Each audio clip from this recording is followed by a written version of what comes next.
Hello everyone, my name is Kwan, and today I'll be talking about our work on building behavior signatures for JavaScript in order to detect a filter list evasion. So first, let me begin with some background information on filter lists. So what are filter lists? Well, if you have ever used ad blocking browser extensions such as AdBlock Plus, you know what such extensions can do for you. So basically, it's going to block all of our advertisement and tracking related contents from a website.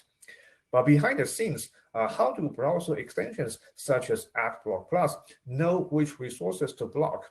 Well, it turns out that they rely on a set of filter lists, which are basically crowdsourced blacklists over the domains and URLs that are known to serve privacy-harming content.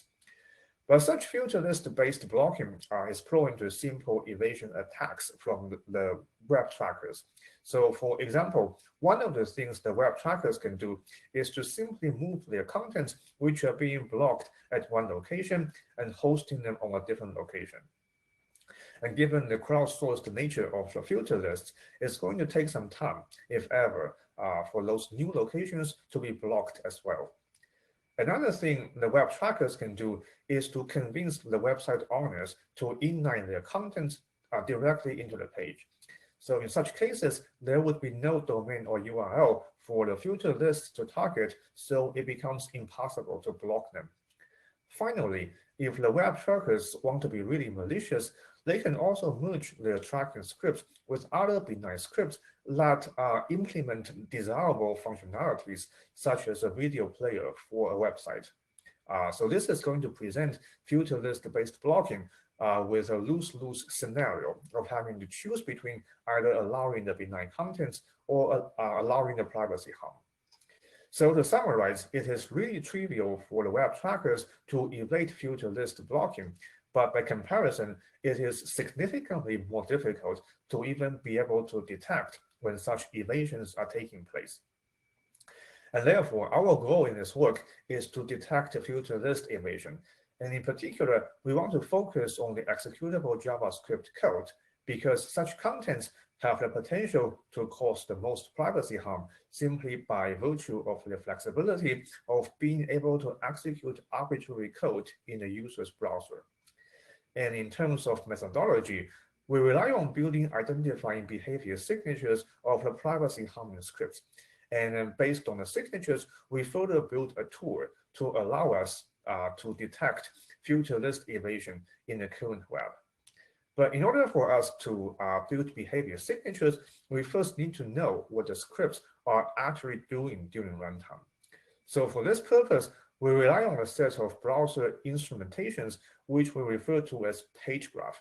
So page graph has been implemented for the Chromium browser. And what page graph does is that it records the runtime actions taken by the scripts into a graph. And by script actions, we include events such as DOM interaction, web API usage, and network requests made by the scripts during runtime.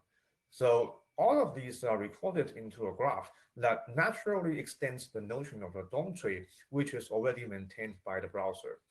So in such a graph, the nodes are going to represent the elements of a web page's environment, such as the DOM nodes, the script units, and the fetched network resources, while the edges represent the interactions among the nodes.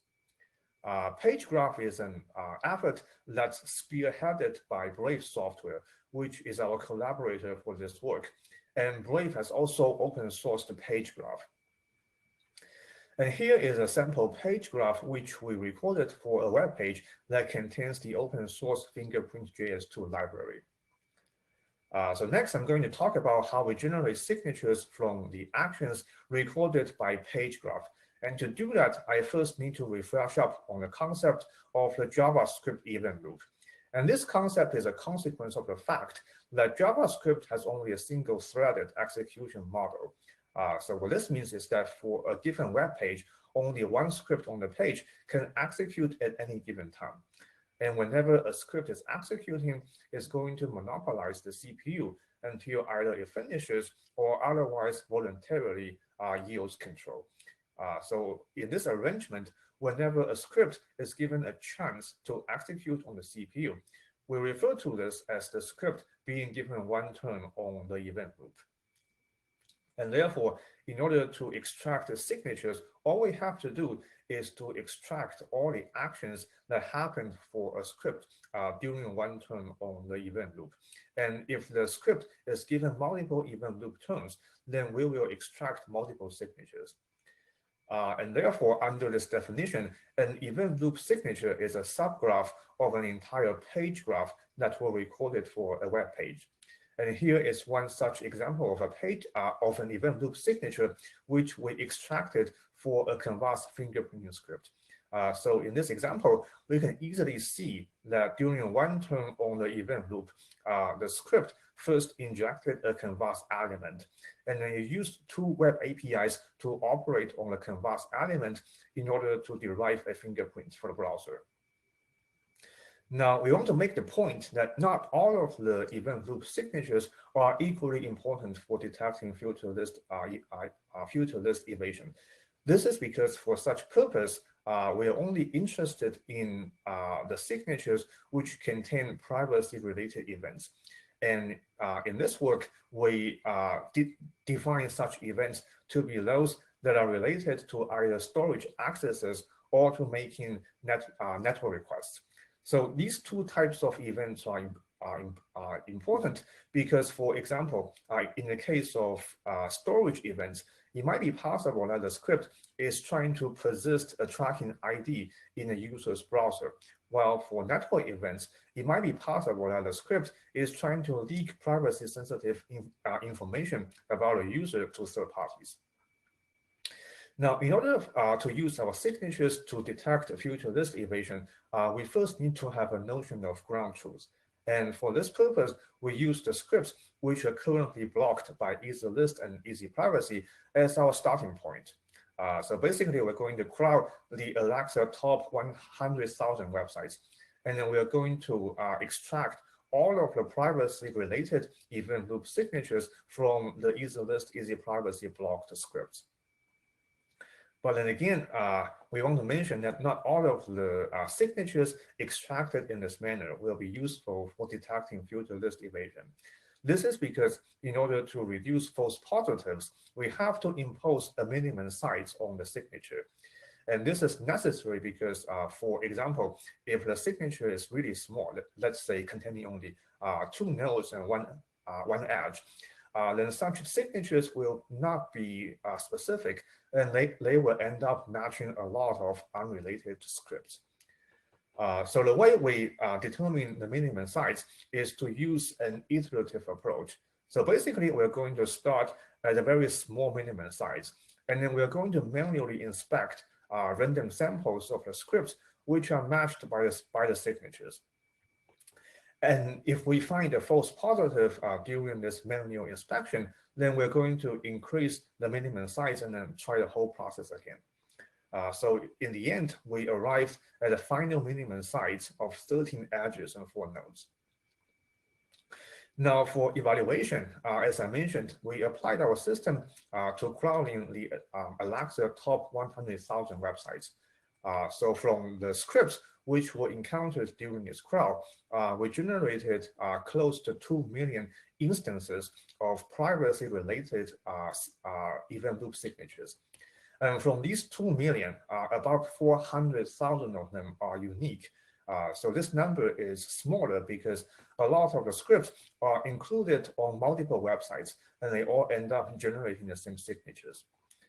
We also found that the average number of privacy-related signatures per website is 22.7, and the average number of privacy-related signatures per script is 2.54. So next, we want to use the signatures to detect future list evasion. So the first thing we did was to see how many of the 400,000 unique signatures that we mentioned are generated from EasyList, EasyPrivacy blocked scripts. So in total, there are about 5,500 such unique signatures. And from these 5,500, about 2,000 of them have the required minimum size, which, as you recall, is 13 edges and 4 nodes. So we will refer to these 2000 as our ground truth signatures. And these are what we'll be using to detect filter list evasion.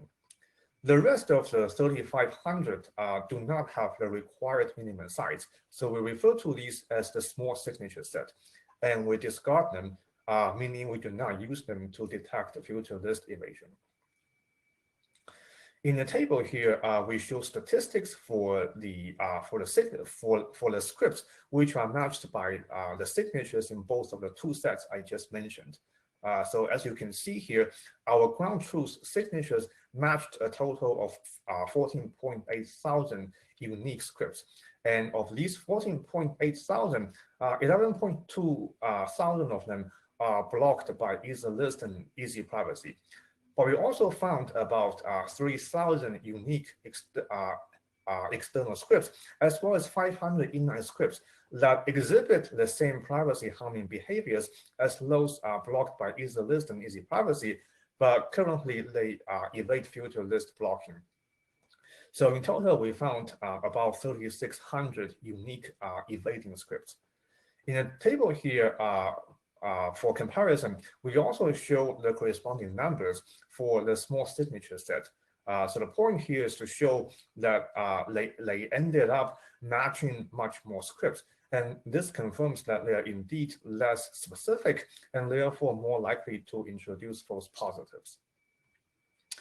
And next, we're interested in classifying each one of the 3,600 unique evading scripts, which we found in a previous step, based on the method that they employ to evade filter list blocking. So for this taxonomy, we came up with 4 categories in total. And in the table here, we show the categories as well as the number of unique scripts out of the 3,600 for each one of the categories. So the first 3 categories shown here are actually based on the evasion techniques, which I mentioned earlier in this talk. So the way we classified cases for each one of the categories is by comparing the AST structure of an evading script against the scripts which are blocked by easy list and easy privacy. And also out of the 720 cases in the moving code category, we also submitted 586 filter list rules based on the script's URLs to easy list and easy privacy, so that those scripts are now also being blocked at their new locations. The last category in our taxonomy is the common code category. And this is intended to be a catch-all category for the cases which do not fit in the previous 3 categories. So one of the interesting things we found for the cases here is that a lot of them are actually tracking libraries which are never intended to be used by themselves, but are instead included as dependencies by other tracking scripts. We also found that a lot of the scripts in this category share a significant portion of the AST with an easy list, easy privacy block script. So in total, there are about 2,300 cases in this category. Now, one caveat we want to mention here is that it is difficult for us to automatically verify whether all of the cases in this category are true positives or not, simply due to the complexity of the JavaScript code that is involved. But we also want to mention that the false positive rate is likely very low, because during one of our manual inspections of more than 100 random samples from this category, we found only 1 false positive case. Lastly, to conclude this talk, I would like to mention some of the directions for future work. So in this regard, one of the first things we can try to do is to improve the granularity of the actions that are captured by page graph. And in particular, we want to be able to cover more of the web API access events. And when this is done, we can also improve the granularity of our signatures so that they become more specific, and therefore we can reduce the false positive rates even further. Another thing we can do here is to investigate applying the signature-based detection method described in this work to real-time blocking of known privacy-harming behaviors from the scripts. So ideally, such mechanisms should run directly inside the user's browser so that their privacy is protected as they visit the web. Thank you for your attention, and I hope to see you at the conference.